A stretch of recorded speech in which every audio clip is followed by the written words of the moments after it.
Hello. Hey, I want to take just a minute or two and talk a little bit about the Granite School District Police Department. We're the only school district in the state that has a police department. People sometimes ask, hey, why do you do that? What's the deal? Well, this isn't something that we're proud of, but it's a reality of our situation. Of the 7 highest crime rate cities in the state of Utah, 5 of them are in Granite School District.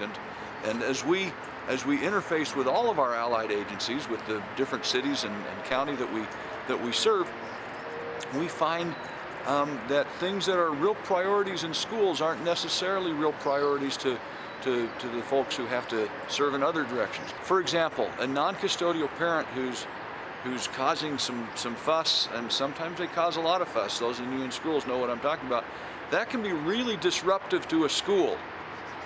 Yet that's not as high a priority to an outside police department as, let's say, a robbery or a traffic stop or something like that. So they'll get there, but we can't wait. We need immediate response. That's why we've got our police department help serve with some of these. They do much more than just that, and so every good body, so to speak, needs a powerful brain. And so we're going to walk in and look at the dispatch center, which is really this nerve center of everything that goes on, where all the information comes in and then all the information goes back out. Let's go in and take a look. We're manned. How often are we manned?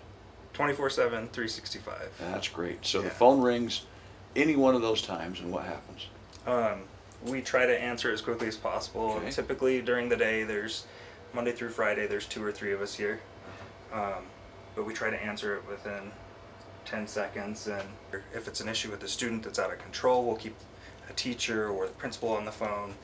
Make sure that we get an officer there before we disconnect with that person, so that we know that the officer's there to help that student and the administration of that school. All right. What's the value to the cameras? What do they provide us? It gives us eyes. At night, when we don't have officers on duty, Mm-hmm. I'm able to look into a building, see if someone's broken in, or if we have an issue with maintenance, or during the day, if we have an issue, we can identify where our officers are, what issues are going on. Now there's other alarms there are alarms that are monitored here as well. So all the maintenance alarms come in here, the fire alarms, so like a boiler alarm would report in here. So I can pull any kid information up. We've got Safe UT up as well that we keep updated.